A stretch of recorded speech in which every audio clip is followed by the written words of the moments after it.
Oke, assalamualaikum warahmatullahi wabarakatuh.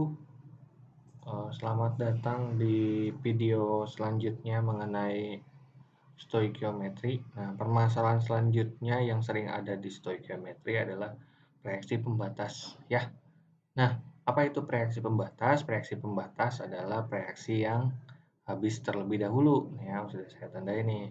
Reaksi yang habis terlebih dahulu maksudnya seperti apa? Misalkan ya, saya punya misalkan dalam suatu kelas, misalkan di kelas kalian ya. Kelas kalian itu ada misalkan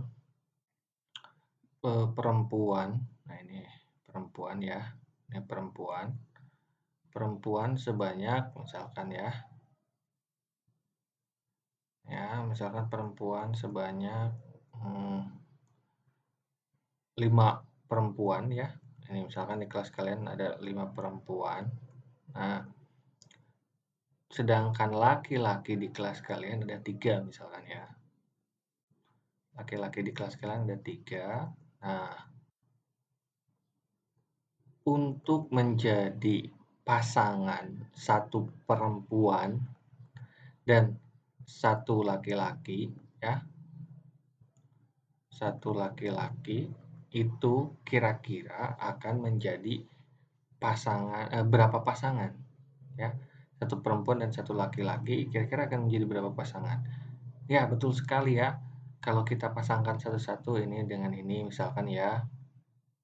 Misalkan yang ini dengan yang ini, yang ini dengan yang ini, yang ini dengan yang ini misalkan ya. Nah, berarti apakah si perempuan di kelas itu ada yang bersisa atau kebagian pasangan laki-laki kah? Nah, tidak semuanya ya. Kenapa? Karena ketika kita memasangkan antara perempuan dan laki-laki ini ada yang membatasinya. Nah, jumlah yang membatasinya itu adalah jumlah laki-lakinya, karena laki-lakinya lebih sedikit daripada perempuan. Jadi, yang akan terbentuk pasangan perempuan laki-laki adalah cuma 3 pasangan di sini ya. Ya, karena di sini si laki-laki ini membatasi ya. Nah, makanya laki-laki di sini bisa di kimia itu disebut dengan bereaksi pembatas. Pembatas. Oke? Reaksi pembatas. Nah, kalau misalkan perempuannya kan ini yang memiliki pasangan laki-lakinya cuma 3 ya. Berarti yang sisa 2 ini adalah nah ini reaksi sisanya ya.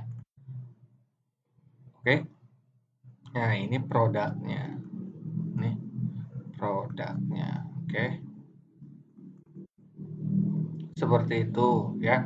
Nah, di kimia misalkan ya, untuk di kimia misalkan saya punya gas nitrogen ya, direaksikan dengan gas hidrogen ya, direaksikan dengan gas hidrogen, dia akan menghasilkan gas amonia ya, gas amonia.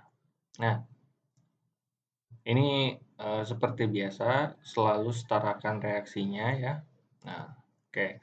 Jika sudah setara, misalkan ya, jika saya reaksikan gas nitrogen sebanyak 10 gram dengan gas hidrogen sebanyak 10 gram, pertanyaannya, siapa di antara mereka berdua yang akan habis terlebih dahulu?